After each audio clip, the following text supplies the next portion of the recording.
Bienvenidos a este espacio, mares, buques y puertos, navegantes de la red del ciberespacio. En esta ocasión vamos a disfrutar una charla amena con un gran amigo, el capitán Alfonso de León Díaz, que nos va a conducir por los viajes de ultramar, por los puertos del mundo. Bienvenido, capitán. Muy bien, Manuel, a tus órdenes. Para mí es un honor y un privilegio acompañarlos en su programa y poder compartir algo de las experiencias de nuestra vida en el medio marítimo, tanto navegando como en los puertos, en tierra. Y pues espero que esta charla sea amena sobre los temas de interés para todos aquellos que están involucrados o interesados en los aspectos marítimos y portuarios. Así es, capitán. Aquí nuestro amigo invitado es capitán de marina, ¿sí? Él es egresado de una de las escuelas náuticas mercantes del país y yo quisiera, a mí me interesaría compartir con ustedes, apreciable público, que nos brindan el espacio, ¿verdad? En sus monitores, en sus laptops, en sus tabletas, en sus celulares, a través de todo el mundo, ¿verdad? Porque estamos a través de Red Tampico, el programa que transmite por vía internet aspectos de la vida cotidiana de los personajes que nos dan son íconos en el medio en donde ellos se desempeñan. Y a mí me llama la atención, capitán Alfonso, siendo tú de la capital, creo que por ahí en una charla, si no estoy un poco fuera de contexto, tú naciste en el DF, es decir, no naciste en un puerto, sino que al parecer creo y emigraste de la capital a un puerto a estudiar la marinería. Tú me corriges, pero si es así, ¿cómo fue que te llamó la atención? Si había antecedentes en tu familia, ¿hubo algún padre, algún abuelo, algún familiar, o en qué te inspiraste tú para estudiar la escuela náutica? Pues mira, en mi caso particular, fueron pues los azares del destino, porque realmente mi familia en general no es del ámbito marítimo ni de las ciudades costeras.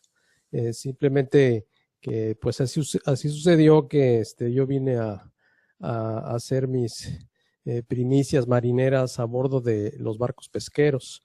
Realmente yo pues en mi adolescencia me fui a vivir a Manzanillo y ahí estuve viviendo un tiempo y pues en las relaciones que tuve de amistades allí, tuve la oportunidad de comenzar a trabajar sin haber estudiado absolutamente nada, inclusive sin tener todavía una libreta de mar, en los barcos de Pemex. A través de unas amistades me embarqué yo en lo que se dominaba un pavo, en el plan de Ayutla, me acuerdo, partiendo de Manzanillo.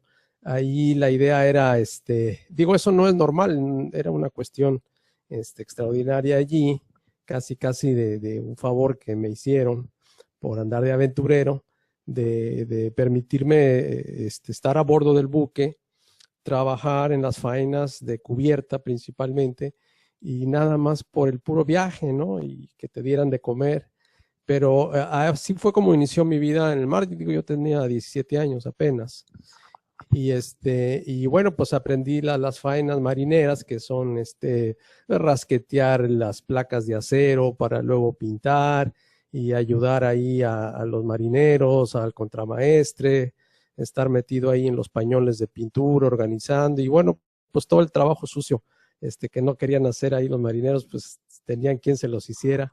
Pero fue de mucha experiencia para mí. Muy interesante, capitán, una faceta de tu vida. Tengo algunos años de conocernos, que yo disfruto de tu amistad, de tu valía como persona, ¿verdad? Como ser humano, me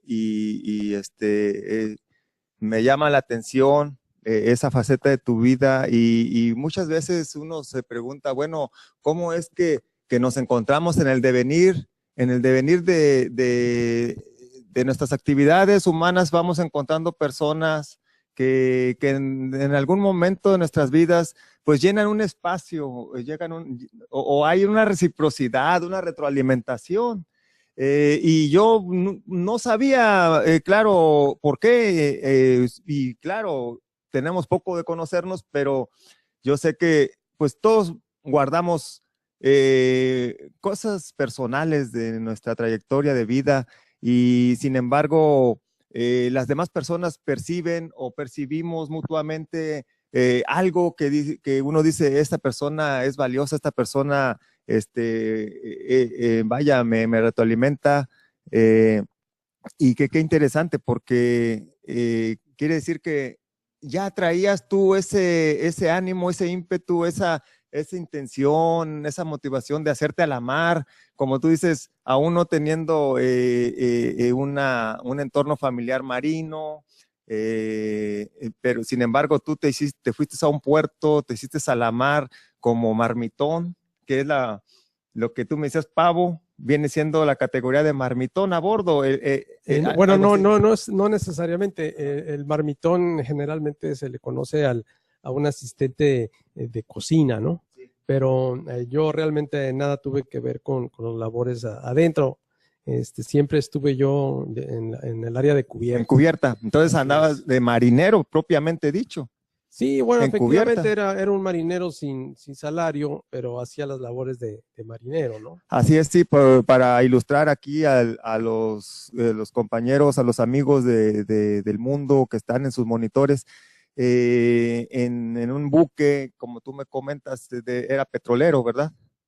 Efectivamente, era un buque eran petrolero. En los barcos petroleros de la generación de los años 70s, te estoy hablando yo de 1977, en aquella ocasión, entonces ya tiene tiempo, ¿no? Así es, sí, en los 70s precisamente, y sabemos que en esas embarcaciones de ese porte, de ese calado, de esas dimensiones, tenemos varias categorías. Hay el área de propulsión de motores de máquinas, hay el área de cubierta y hay el área de cámara. Y ahí hay diferentes categorías, por decir en cámara, desde marmitón hasta el mayordomo, pasando por diferentes categorías. Lo mismo en máquinas y en máquinas cubierta. Y en cubierta, ¿no? Sí, realmente en los barcos, y sobre todo antes de que se redujeran los tamaños de tripulaciones, eran tripulaciones de 30, 35, ahorita por el tema de costos se han venido reduciendo. Bueno, hace tiempo ya que se manejan los barcos y cada vez menos. Bueno, de hecho ya hay barcos sin tripulación todavía, como prototipos que están ya haciendo pruebas y pues la idea es reducir eso, ¿no? Pero a mí me tocó la época clásica que eran 35 más o menos tripulantes, y sí son esas tres áreas principalmente. En las áreas calificadas, digamos, donde se tiene que tener una carrera para ser oficial o tener el mando, es básicamente el área de cubierta, que es desde el capitán, los 3 oficiales, y luego pues si hay un pilotín, que es un cadete en prácticas, y luego el radiooperador. Ahorita ya el capitán hace de todo, ¿no? En aquel entonces había un radiooperador, y es el área de cubierta, y luego ya digamos la parte del contramaestre, que es el encargado de todas las faenas a bordo en la cubierta, de pintura, de engrase, de grúas, de tapa escotillas, etcétera.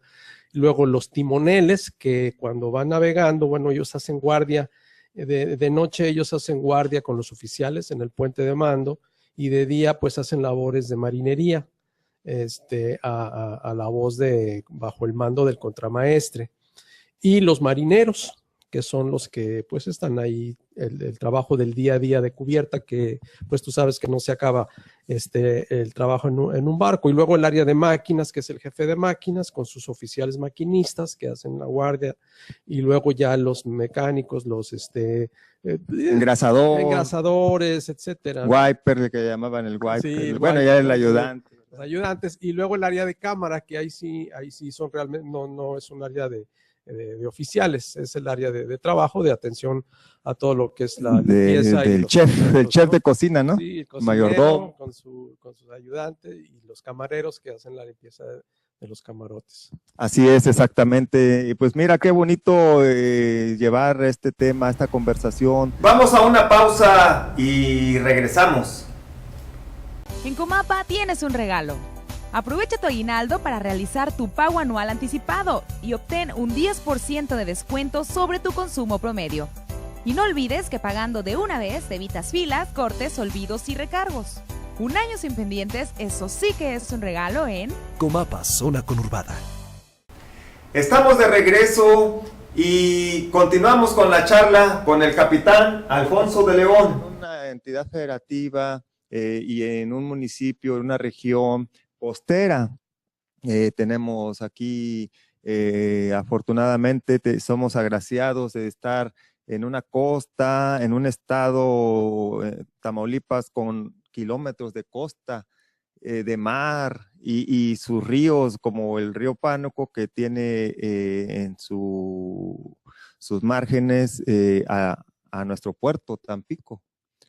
Y bueno, aquí estamos, amigos del ciberespacio, sintonizadores de la red, con el capitán Alfonso de León, un gran amigo y un gran navegante, un agente de mar. Nos está comentando cómo es que él se hizo a la mar en aquel barco petrolero. Y ya posteriormente quizás nos podrías ir ilustrando cómo fue que después continuaste con esa vocación. Sí, bueno, la verdad, digamos, en términos así muy amplios, en mi vida profesional dentro del ámbito marítimo han sido 4 etapas, porque la primera etapa fue la etapa, digamos, de aventuras, que estuve yo navegando antes de tener ni siquiera papeles.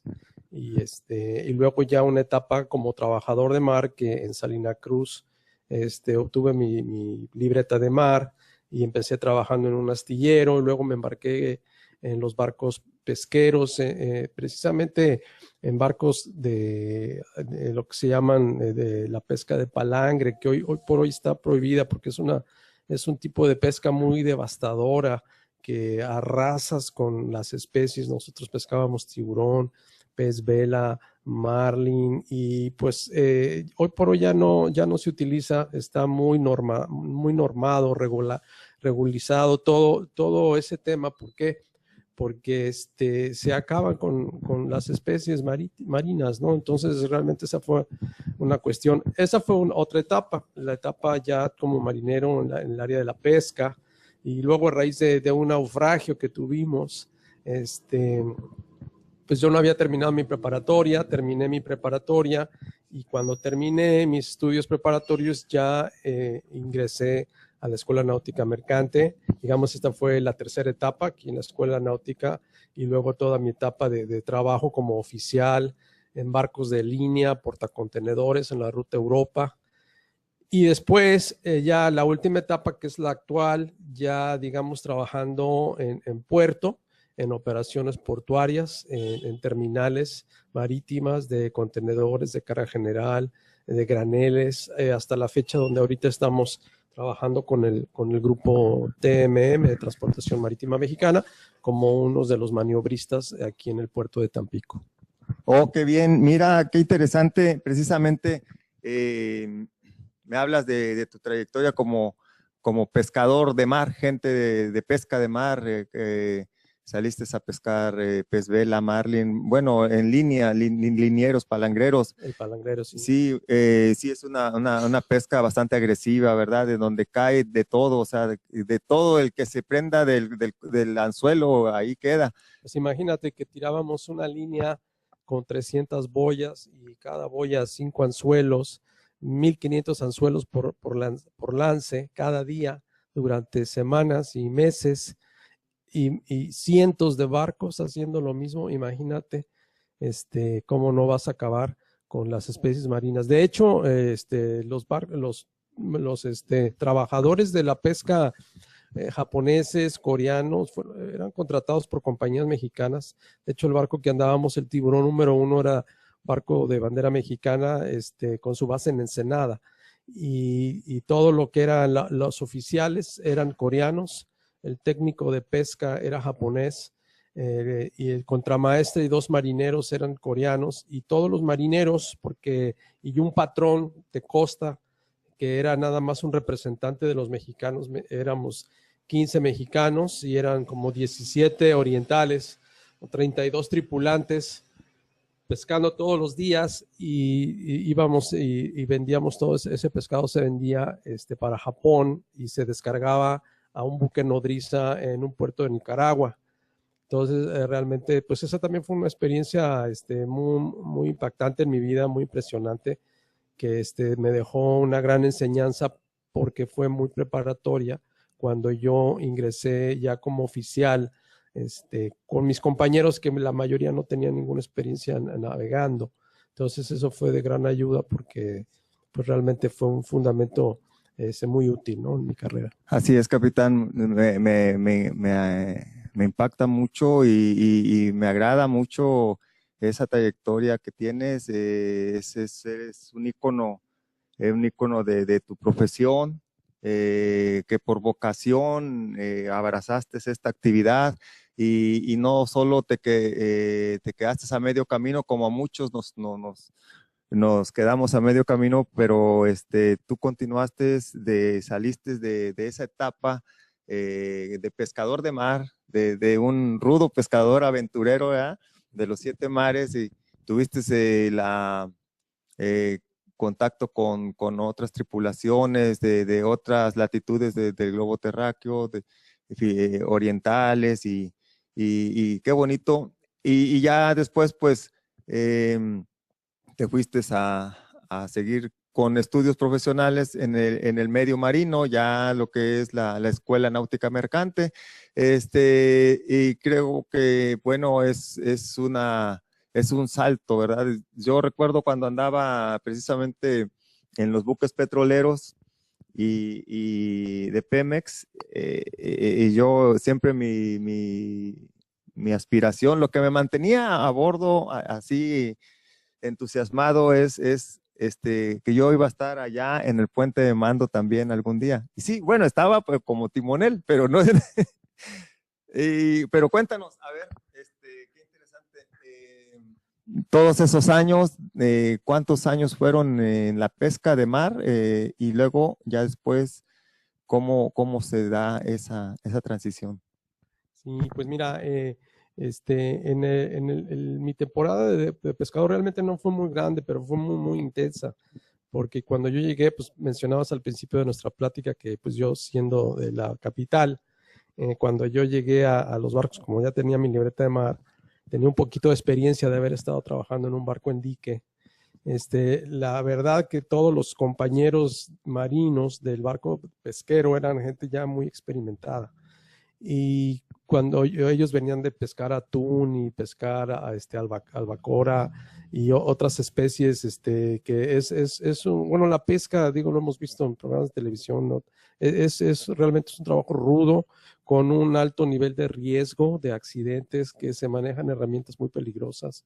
Entonces, al principio fue una etapa muy, muy difícil para mí, porque inclusive fue una gran novatada, o sea, el primer día que salimos a la pesca ya me habían tirado al agua mi ropa y mis toallas y todo, y entonces, y pues la verdad fue un tiempo difícil. Al final, como siempre sucede, haces grandes amistades, ¿no? Fue un tiempo corto porque tuvimos un naufragio.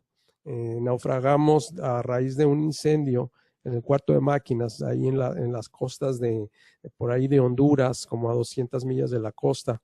Se incendió, hubo una explosión, hubo un par de accidentes, no mortales, pero accidentes al fin, de quemaduras un poco graves, y nos rescató precisamente un barco coreano, de tripulación coreana, mexicana, no sé, no recuerdo ahorita la bandera, tal vez centroamericana, y nos rescataron. Entonces, a raíz de ese evento, pues yo me iba a embarcar nuevamente, pero como no había terminado mis estudios de preparatoria, cuando llegué a la casa de mis padres me dijeron, hombre, ¿para qué te vas? Y entonces ahí terminé mi preparatoria y fue que yo seguía con el gusanito de los barcos. Y bueno, ya me inscribí yo aquí en la Escuela Náutica Mercante y fue que empezó esta siguiente etapa, ya como cadete, como estudiante, ¿no? Oh, qué bien, qué interesante que esa transición, ese paso, ese gran salto se hizo con el apoyo familiar, donde, bueno, tenías la motivación de la familia, ¿verdad? Donde te dijeron, bueno, continúa tus estudios y si esta es tu vocación, bueno, pues estudia para, ¿verdad? Qué bonito. Y el respaldo, el apoyo, qué bonito. Y bueno, entonces me imagino que presentaste tu examen en el DF o te trasladaste. ¿Por qué elegiste Tampico, siendo pues casi la misma distancia a Mazatlán o a Veracruz? ¿Cómo fue? Sí, pues fue mera situación de decidirte, ¿no? Porque realmente en ninguna de las tres ciudades donde estaban las tres escuelas tenía yo ninguna relación ahí familiar o de algún tipo. Entonces, simplemente como mis padres son de acá del norte, yo dije, pues más hacia el norte, ¿no? Pero yo no conocía Tampico ni nada, ¿no? Entonces fue una mera decisión que tuve que tomar y pues me dio mucho gusto porque le tengo mucho cariño. Perdón, ¿presentaste tu examen aquí en el puerto o en México y ya después No, yo investigué en México en lo que era el fideicomiso para las escuelas náuticas y Fidena. Y ya, bueno, me vine yo a Tampico, ya hice mi solicitud y vine a presentar mi examen y afortunadamente me admitieron y a raíz de ahí pues estuve en mi periodo de internado y luego ya estudiando, fui yo la tercera generación del buque Náuticas México, en la época de López Portillo, que se abanderó ese barco, un barco muy bonito para la época que se construyó en un astillero holandés.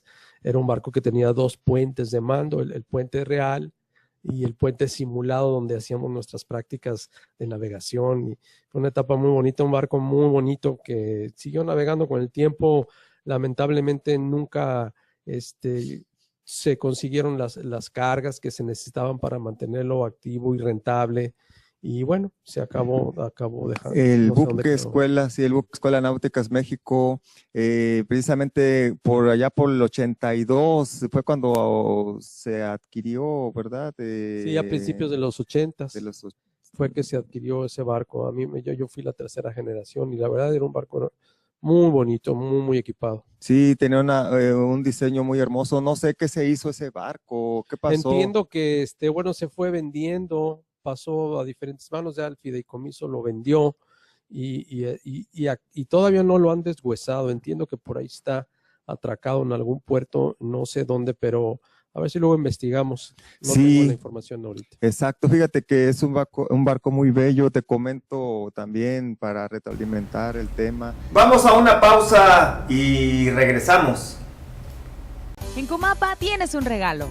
Aprovecha tu aguinaldo para realizar tu pago anual anticipado y obtén un 10% de descuento sobre tu consumo promedio. Y no olvides que pagando de una vez te evitas filas, cortes, olvidos y recargos. Un año sin pendientes, eso sí que es un regalo en Comapa, zona conurbada. Y entonces yo estaba estudiando en el TEC de Madero, profesional. Y bueno, dice mi papá, ya llegó tu hermano, ves a verlo.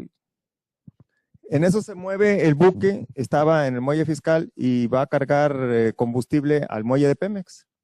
Y todos los que estábamos a bordo, visitantes y familiares y amigos de los tripulantes, los alumnos y todo, pues estábamos a bordo y nos avisaron, ¿verdad?, que el barco se iba a mover al muelle, que los que quisieran y se podían bajar allá en el muelle de Pemex.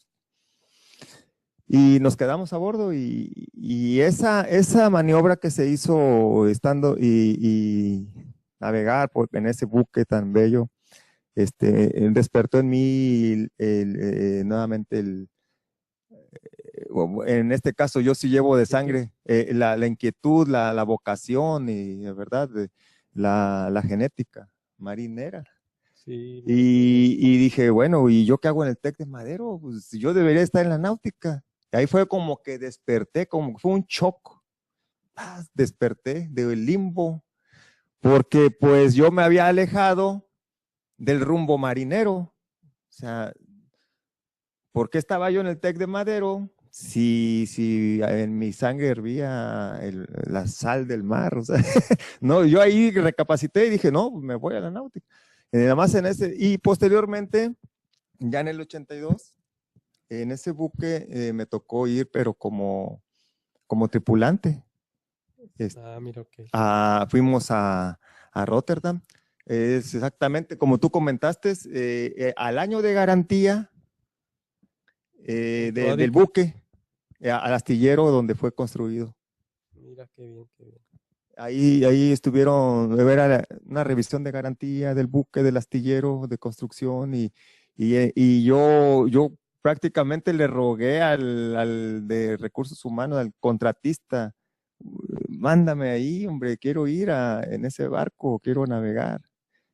Me salí del TEC de Madero, pedí mi permiso provisional y... Es que el mar te llama, el mar te llama. Yo cuando conocí el mar, pues tendría yo, no sé, que tendría 8 años, estaba muy chiquito. Y mi papá nos llevó, porque somos de una familia numerosa, nos llevó a Acapulco por automóvil. Y entonces en la antigua carretera a Acapulco, cuando ibas llegando, de repente tú ibas así como que subías así unas colinas, unas montañas, y de repente se te aparecía así el mar, así en un paisaje enorme, azul, precioso, con el olor a sal y a mar, que son esas cosas que se te quedan grabadas en los toda sentidos. la vida, ¿no? Para toda la vida. Entonces, el mar a mí siempre me ha gustado muchísimo. Y la verdad que aquí en Tampico, bueno, en la zona conurbada, Tampico, Madero, Altamira, tenemos una playa preciosa. Sí sabías que es una playa certificada, ¿no? Así es, sí, entonces, pues realmente, últimamente, es muy agradable ir a la playa. Te encuentras, está limpia, que está accesible, que está controlada y que tienes un mar hermoso, limpio, pues vale la pena. Así es, exactamente. Sí, somos privilegiados de disfrutar de este escenario, un río hermoso, caudaloso, lagunas costeras, marismas, y el mar, estar aquí a unos minutos, ir a ver el mar, cuando vienen personas de otras latitudes, del interior del país, en caravanas cada año que tienen ellos asueto de sus trabajos, de sus estudios, y acuden a las playas del país, y aquí llega mucha gente de fueras, ¿verdad? Y acampan ahí por días en la playa, quisieran ellos vivir allí. Y nos somos afortunados precisamente de poder disfrutar estos escenarios naturales que es necesario cuidarlos, ¿verdad? Preservarlos, que estén, como tú dices, dentro de la calidad requerida, dentro de las certificaciones internacionales que tiene que ver con playas y costas, ríos. Y pues ahí, esto es un mundo muy vasto, es un universo. De hecho, la esfera en la que habitamos, pues es más agua que tierra. El punto azul, ¿no? Por eso se llama. Así es. A mí me gusta, bueno, como parte de los estudios como piloto, como capitán, tienes que estudiar la astronomía náutica, ¿no? Entonces, es muy bonito. A mí se me ha quedado mucho el gusto. De hecho, soy un astrónomo aficionado, tengo un telescopio, me gusta ver los planetas, la luna, las nebulosas, los cuerpos celestes. ¿Sabías que acaba de posarse una sonda en un cometa? Tardó 10 años en toda la trayectoria y ya el único cuerpo celeste que falta para que una sonda humana llegue es Plutón, y justamente sin desviarnos del tema, porque el área de la astronomía es hermana de la navegación. Así ¿verdad? Es, sí, claro. El año que viene, en julio, llega una sonda, entra en órbita a Plutón. Qué interesante. Nadie ha visto a Plutón, ni con el telescopio Hubble, ni con todos los medios que se disponen, todavía no hay, necesitan mandar las sondas. Ahorita hay satélites orbitando Mercurio, Venus, bueno, Marte ya van 3 rovers, ¿verdad? Que están caminando sobre la superficie marciana. A los que les gusta eso se meten a las páginas de la NASA y puedes ver, ya hay toda, está cartografiado perfectamente Marte, unas fotos preciosas. Y bueno, también hay satélites en Saturno, en Júpiter, Neptuno, bueno, el Voyager, los Pioneer ya pasaron por Neptuno, y ahorita nada más esperamos el año que viene con muchas ansias ese evento, la verdad.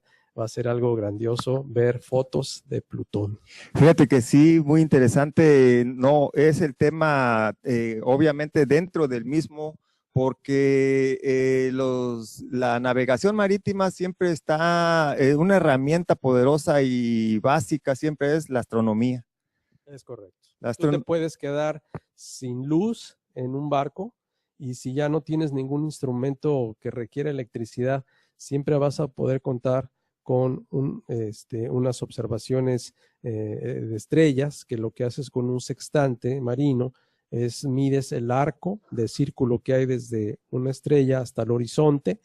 No, nada más necesitas un buen cronómetro con la hora de Greenwich y unas tablas que son unos libros para ver tu azimut y una serie de coordenadas celestes, y entonces tú obtienes una posición por observación celeste, que es un trabajo hermoso, porque por eso dicen que la navegación es ciencia y es arte, porque tienes muchos elementos con los cuales tú como capitán al mando de una embarcación puedes decidir cuáles son los mejores datos, la mejor información para obtener la posición y decidir cuál es la ruta, el derrotero más seguro para tu embarcación. Fíjate qué bien, capitán, qué bonito.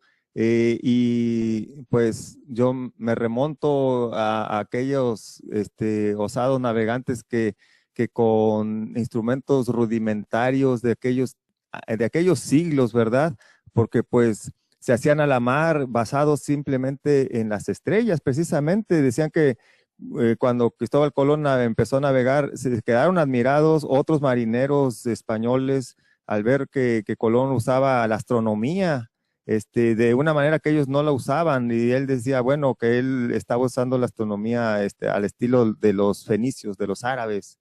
Bueno, de hecho, yo leí un libro de los que marcó mi vida, un libro muy bien documentado que se llama Cristóbal Colón, el navegante, porque, bueno, muchos lo conocen como pues que descubrió América, que realmente no la descubrió, porque los escandinavos ya habían descubierto Groenlandia y Canadá antes que Colón. Pero Colón fue un gran navegante junto con los hermanos Pinzón. Ellos eran realmente grandes navegantes, herederos de los conocimientos últimos, digamos, de su época, ¿no? Pero siempre en distintas latitudes, digamos, pues en la Polinesia. Tú sabes que la isla de Pascua, esas piedras, bueno, la cultura de los nativos de las islas de Pascua y de la Polinesia es la misma cultura de los nativos de Chile, y son distancias muy grandes, y se sabe y se está comprobado, está documentado que esas culturas ya navegaban en canoas, en embarcaciones rudimentarias, pero muy marineras, que se llama cuando una embarcación navega muy bien. Se aguanta los embates de las olas, de la marejada, del viento, de las tormentas. Ellos ya navegaban esas latitudes utilizando las corrientes y los vientos y las estrellas.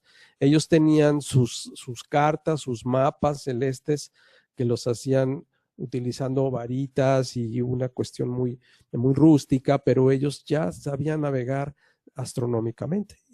Sí, exactamente, sí. Y ahora vemos, bueno, con los instrumentos de navegación modernos, no, hombre, pues es una maravilla. Como tú me decías ahorita, hace un momento, en los 70 yo recuerdo las clases de navegación que llevé en la secundaria. Nos daba clases el capitán de altura, el capitán de altura Pedro Argáez, un viejo capitán, él ya estaba retirado, y ese capitán Pedro Argáez nos dio clases de navegación los 3 años en la Escuela Secundaria Tecnológica Pesquera, aquí en Tampico, que está en la isleta, las instalaciones, nada más que ya no es pesquera, ya no es de navegación, ya es una secundaria común como cualquier otra. Bueno, no común, me refiero que ya no tiene las tecnologías que yo llevé. Llevaba tecnología de máquinas o motores marinos, llevé tecnología de navegación marítima y astronómica y métodos y artes de pesca. Los 3 años de secundaria los llevaba. Muy interesante. Entonces el capitán Pedro Argáez García, precisamente, él nos daba la clase de navegación astronómica y nos enseñaba que a sacar a las ETAs y cositas sencillitas para, bueno, pues solamente estábamos a nivel secundaria, ¿verdad? Claro. Sí, eso es una cosa fabulosa y fantástica, porque hay muchos tipos de navegación. La primera y la que todo marino debe de conocer es la navegación estimada. ¿Cuál es esa navegación? Es la navegación en la que tú siempre presumes en dónde estás a través del rumbo que tú llevas, de acuerdo a tu compás magnético o tu compás giro electrónico, un giro compás. Y la distancia que tú has recorrido. Entonces, si tú sabes a qué rumbo vas y el tiempo y la velocidad por la simple relación entre velocidad, tiempo y distancia, tú con 2 de esas variables tú deduces la tercera. Entonces, tú siempre sabes más o menos en dónde estás. Y para la navegación astronómica, tú necesitas partir de una posición estimada que tú corriges con base en las coordenadas celestes de la estrella que tú estés observando con tu sextante, ¿no?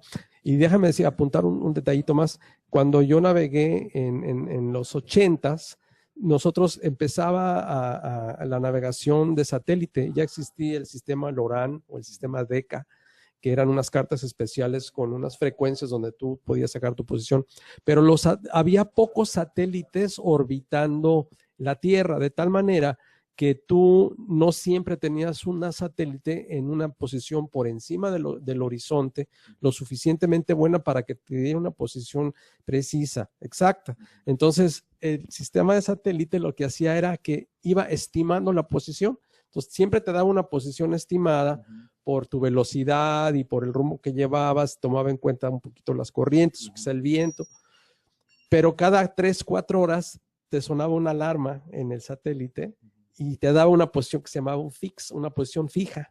Y entonces ya corrías a tu carta de navegación y ya anotabas tu posición y la hora, y ahí ya corregías si te habías desviado, porque tú puedes ir a un rumbo, pero la corriente te puede ir desplazando, aunque tú vayas con tu proa en el rumbo marcado, pero pues, tú te vas desplazando, ¿no? Entonces era muy padre, pero hoy por hoy, pues los sistemas de posicionamiento global, satelital, el GPS, pues te están dando una posición exacta, casi que al milímetro, el 100% del tiempo, ¿no? Exactamente, sí, exactamente, precisamente. Yo ahora veo me gusta entrar al YouTube y veo ahora cómo los pilotos de puerto, cuando entran los buques a los diferentes puertos del mundo, y estaba viendo un spot ahí, un documental de los pilotos prácticos de puerto holandeses, ¿no? Son unas maravillas ahora con las tabletas hacen, o sea, el papel del piloto, sí. perdón que te interrumpa, Manuel, es ancestral. Déjame decirte que cuando la carrera de las Indias, cuando los portugueses, que fueron los grandes navegantes antes que los españoles, primero que los españoles, ellos recorrían, pues rodeaban, costeaban todo el continente africano, hasta el Cabo de Hornos. Ahí se perdían muchas naves con los vientos fuertes que hay por allí, pero ellos no creas que salían a navegar y se hacían alta mar y hasta que llegaban a la India, no, ellos iban costeando y navegaban un tramo, llegaban ahí a la costa y ahí localizaban a un piloto, a un práctico que conocía la zona, que sabía dónde había bajos o rocas, todos los peligros a la navegación, y entonces lo subían y entonces navegaban un tramo que podía ser 2, 3 días, los que conocieran del ámbito del conocimiento de ese piloto o de ese práctico, lo bajaban allí y ahí tomaban otros y lo veía. Si no, pues entonces se aventaban, ¿no? Pero generalmente ellos navegaban con esa metodología, porque y eso persiste hasta la fecha. De hecho, es normativo y obligatorio. ¿Por qué? Porque pues si viene un barco de Japón o de China y en su vida ha venido a Tampico, pues él no sabe cómo está la situación, si hay un bajo, un médano, un derrelicto, Un barco hundido. hundido, y el piloto sí lo sabe. Pero aquí hay una cosa bien importante. El capitán del barco nunca pierde el mando. Y si llegara a haber un accidente, el responsable es el capitán, no el piloto. Por lo tanto, el capitán siempre va a tener el derecho de veto o el derecho de decirle al piloto, un momentito, yo tomo el mando, tiene que decirlo en voz alta para que sepa el oficial o el timonel, y dice, te relevo del mando. De hecho, no, de hecho es un protocolo Es que un está, protocolo, está en sí. los libros, en general no se hace. No sucede. Pero estamos tomando así nomás para que Así sepa es, la para, gente, para ¿no? ilustrar, sí, claro. Sí, que en un momento de dado las normas. el capitán puede decirle con todo respeto, se me sienta o se me va por allá, que aquí yo tomo el mando. Sí, son las normas, los reglamentos internacionales de navegación, ¿verdad? Y de arribo a puertos para evitar colisiones. Sí, y en la práctica, como tú precisamente lo mencionas, eres un conocedor de todos estos protocolos internacionales marinos, pues no sucede. No sucede porque La todo diplomacia es siempre, ¿no? Sí, La sí. cortesía, Las que cortesías. siempre tiene que prevalecer, ¿no? Exactamente, las leyes, como dicen, son frías y no ven, ¿verdad? Pero A los menos humanos, ¿Mandé? pero los humanos sí. No somos falibles, ¿no? Digo, a menos que te pase como al personaje el capitán del Costa Concordia, ¿no? Que en lugar De de Costa decir, Concordia, en muy lugar buena. de decir mujeres y niños primero, dijo, aquí me voy, ¿no? Y luego el dueño de la naviera lo andaba persiguiendo y las autoridades, y regrésate al barco, y decía, no, es que me caí, y caía dentro de un bote. Sí. Y ya estaba refugiado en un hotel. Pero bueno, con todo respeto, hizo realmente un cuento marinero, ¿verdad? un cuento toda una marinero. leyenda, y hace poco creo Oye, que... pero qué consecuencias, ¿no? Sí, 32, 33 muertos, imagínate. No, la responsabilidad, ¿no? muy lamentable. Los accidentes, precisamente las colisiones en embarcaciones, son siempre lamentables, Bueno, pérdidas. el capitán se moría con el barco, bueno, en el caso del Titanic, ¿no? Así es, la tradición, ¿verdad? Siempre el capitán siempre se quedaba a bordo hasta el último momento, y si se hundía el barco, se hundía con el Ya ha barco. habido unas historias heroicas de capitanes donde ya rescataron a toda la tripulación y él todavía se ha quedado en medio de una tormenta a rescatar, a dirigir las maniobras para que el barco no se hundiera. Así Y hay es. unas historias fabulosas de marinos de veras de madera, de sangre marinera, con todo el amor a la mar, a los barcos. Es que mira, un capitán es el responsable primeramente de toda la tripulación, luego de todo el cargamento y luego de la embarcación en sí, ¿no? Y hoy por hoy, pues ya no se ve mucho de eso. Exactamente, sí, aquellas leyendas, ahora sí, la fama de aquellos hombres de mar, de aquellos aventureros intrépidos que arriesgaban su vida en esas faenas, en esas travesías a través de los diferentes océanos y mares del mundo, y que son un ícono, son íconos representativos. Yo recuerdo precisamente aquí en Tampico tuvimos sí, a lo mejor lo recordamos por ahí, con todo respeto, ¿verdad? Para los familiares. Aquí nosotros hemos tenido naufragios muy importantes, que quizás pues sale en el periódico, se da la noticia y se olvida para siempre, nadie más lo vuelve a recordar. Y bueno, tú y tanto como yo también, claro, tú con una trayectoria marinera ya de más nivel, de alto nivel, vimos en otros puertos del mundo que hay un museo marítimo, que hay la Casa del Marino, donde están el acervo cultural de la marinería mundial. Y nosotros pues tenemos siempre esa inquietud, ¿verdad? Esa aportación para que soñamos que algún día aquí estuvieran redactados en alguna sala de aquí de la ciudad, todos aquellos naufragios que hemos tenido como puerto. Pues sí, nada más, digo, para muestra un botón, que fueron los naufragios sufridos por los ataques de submarinos alemanes en la Segunda Guerra Mundial, ¿no? Algunos de mis maestros de la escuela náutica estuvieron a bordo cuando fueron torpedeados, ¿no? y creo que pues nada más ahí hay un monumento en las Escolleras, pero realmente no hay un museo. Tú vas a Nueva York, ves el Museo Marítimo, o te vas a Bremerhaven en Alemania, el Museo de los Submarinos, de los U-Boats, y es unas cosas fantásticas, pero como todo en la vida, mira, se necesita inversionistas, porque todo lo que es un museo con elementos pues costosos o donaciones, pues no son fáciles de conseguir, pero sería algo muy bonito que aquí en Tampico contáramos con algo de eso, ¿no? Y comentando el tema de los naufragios, bueno, pues a mí me tocó, cuando navegué yo con la empresa Tecomar, que navegaba digamos, lo que era la ruta, un barco de línea Europa de Tuxpan y Veracruz a Houston, y luego a Bélgica y Alemania. Pues uno de los barcos de esa empresa, el Tuxpan, en el 87, Sí, lo pues, recuerdo. Sí. naufragaron. Bueno, pues se perdió toda la tripulación, 27 Exacto. tripulantes se perdieron por un tema meteorológico y un tema que estas cosas siempre hay que manejarlas con tanto respeto, porque no hubo ningún superviviente y nadie, por muchas especulaciones o suspicacias que se pudieran dar, realmente los únicos que supieron qué sucedió fueron los tripulantes que estuvieron a bordo.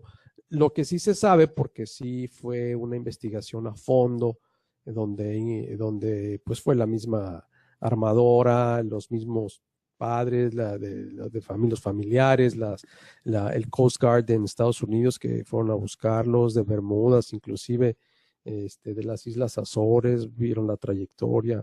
Lo que sí se sabe, que es un hecho, fue que había una tormenta muy, muy fuerte, una tormenta más allá de lo normal en un invierno en el Mar del Norte.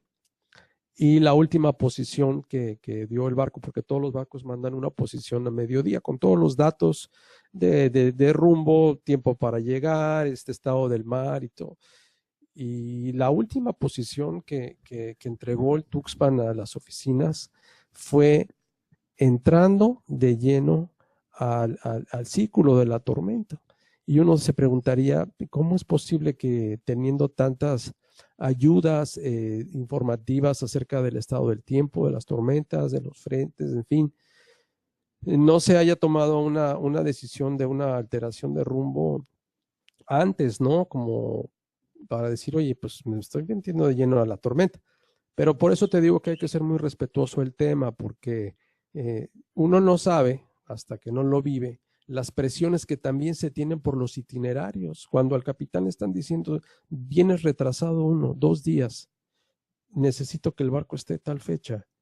Y ante esas decisiones, es muy difícil juzgarlo, ¿no? Así es, capitán. Precisamente, pues esta es la charla de la gente experta, la gente que ha vivido experiencias en el mar, en diferentes tipos de buques. Hablamos aquí con el capitán Alfonso de León, que desde buques de pesca marina, de gran escala, de verdad, de pesca de gran océano, y la navegación por ultramar y los puertos del mundo.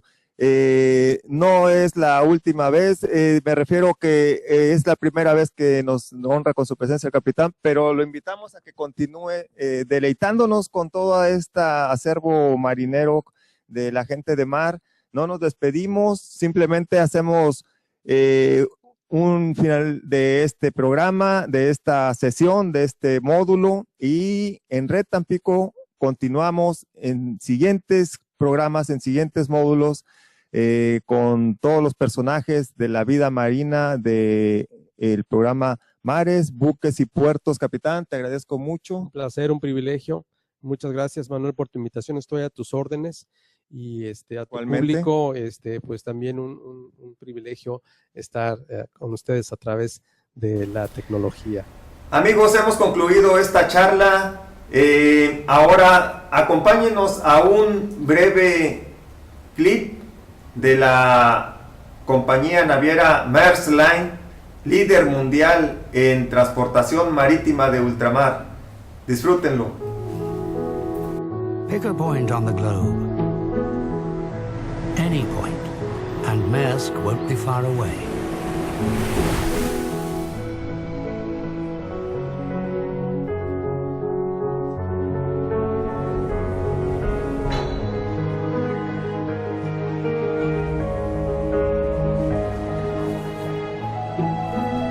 Transporting the cargoes that make global trade possible.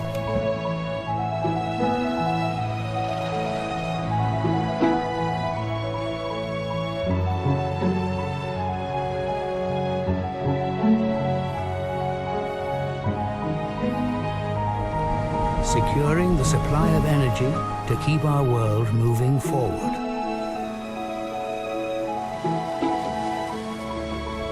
Many places, one way of doing business.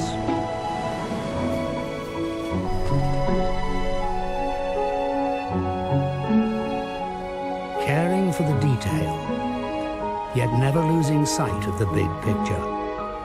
We are Maersk, and we're preparing for new times and new challenges.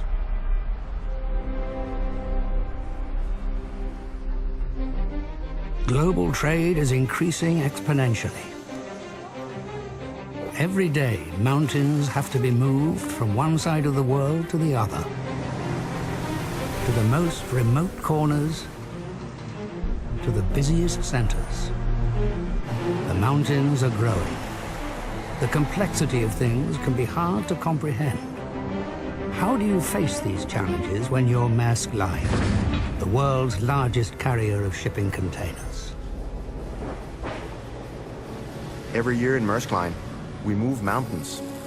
We move cargo that would be much bigger than Mount Everest, and we move it one container at a time.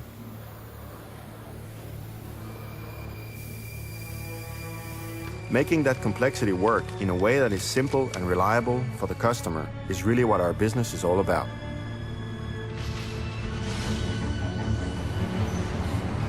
We have asked our biggest customers to help us redesign our service on the Asia-Europe trade route to match their business needs. The result is a new kind of product. Think of it as a floating conveyor belt linking Asia and Europe. The conveyor belt runs at constant speed, carrying everything from cars to electronics to king prawns.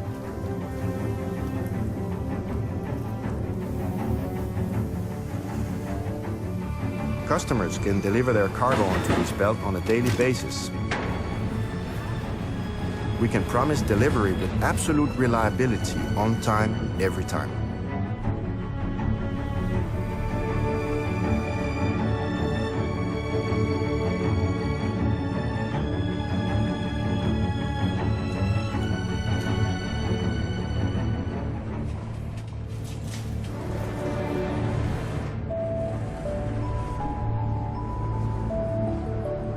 We've kept things simple, so our customers don't have to worry about moving containers.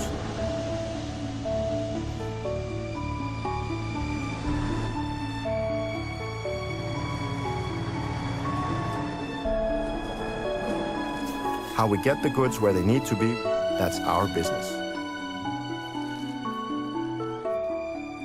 Seeing it work today is extremely exciting, and having these discussions with the customers now, where they actually don't perceive the complexity of what we do, is actually quite nice.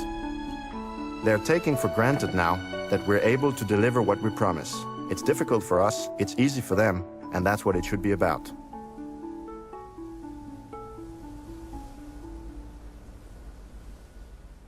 The wheels of industry depend on oil and gas to keep them turning, so our civilization can advance. But as demand continues to grow, sources of easy oil and gas become scarce. Remaining reserves are harder to access, harder to extract. How is Maersk Oil unlocking their potential?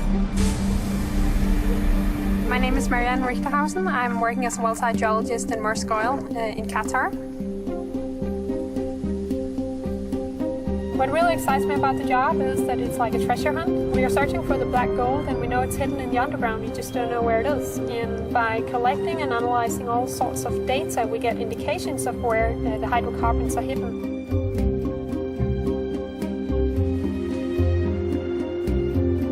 Maersk Oil never went for the easy accessible oil, but dealing with the more difficult reservoirs. By gaining knowledge and developing technical skills on the way, Maersk Oil succeeded in turning some of those marginal fields into huge commercial successes. And a brilliant example of this is the Al Shaheen field offshore Qatar, where we are now. When we went into Qatar, no one thought it would be possible to actually produce commercially from it. But we proved ourselves right by transferring our knowledge we have gained by working in the North Sea, which were also very difficult reservoirs, and transferring that knowledge to the Al Shaheen field. And today we are having a production of 300,000 barrels a day. It's all about using our science and technology in turning the marginal fields into commercial successes and thereby making the impossible possible. And that's just great to be a part of, and I love that.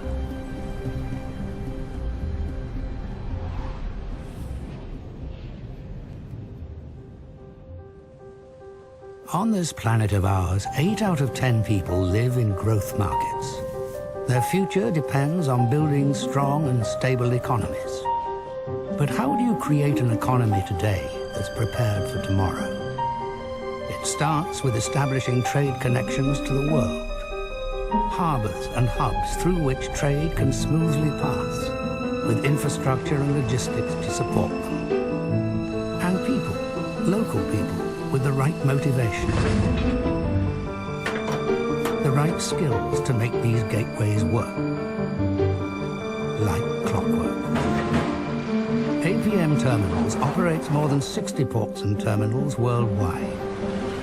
To see what difference they're making, let's visit Kai Mep in Vietnam. The terminal plays a very important role in Vietnam. It helps make Vietnam more competitive, so it makes me proud to be part of something this big. So this is far more than just a job. I'm connecting people, businesses and countries for my country. Just to give you an idea, more than 30 million containers are passing through Maersk terminal worldwide in just 1 year. A single container can carry the yearly consumption of noodles of more than 3,000 people. That gives you the picture of magnitude of our operation. We live as a team because there's no room for mistakes, so safety is top priority.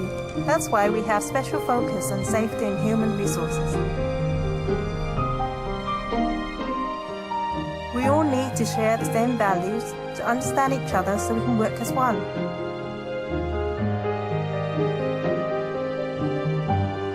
Right now, Vietnam exports twice what we import, but that's changing. Trade is bringing prosperity to my country. Soon the ships coming in will be just as full as ships that are leaving.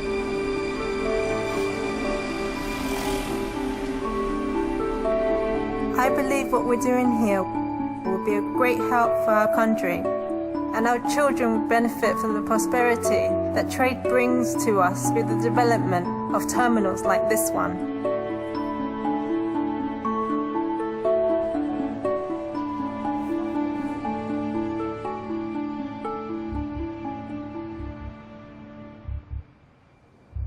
Nature is a force to be reckoned with, to be respected, to be treated with care.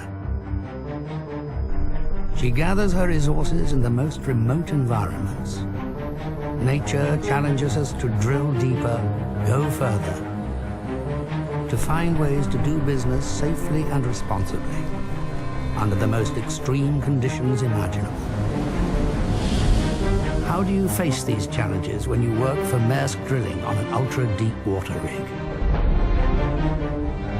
What's not to like about a rig like this? Look at it, out here in the middle of the ocean. I'm in charge of the drilling team, the auxiliary on the main side, the equipment for the well, and also the safety of the guys out here. Out here we have to be ready for anything that nature can throw at us. This is what you need. You'll need a rig like this. The old type rig, they'll never be able to come out here.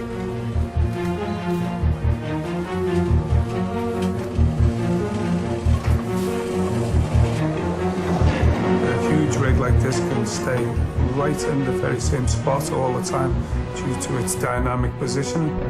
no matter what the weather's like, the current, the waves, this can stay over the top of a 50p piece. From a big rig like this now, we can drill 12 kilometers away just with the touch of a finger on a joystick and get ourselves right into that reservoir for the oil companies.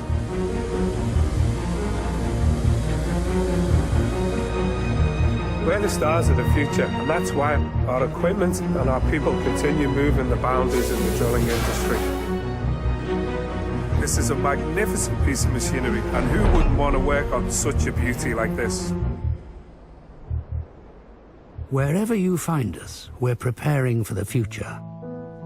But as the world and Maersk change, one thing remains constant: our way of doing business.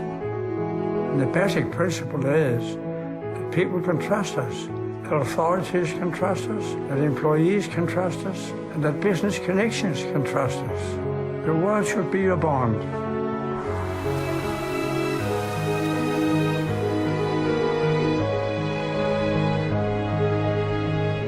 We exercise constant care. By constant care, I mean care at the time the action is taken.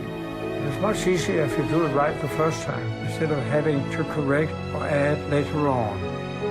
That's difficult. Well, of course, if the care delays the decision-making, it can be too much. Constant care is the proverb that my papa left to me and to the group. Rettidig omhu.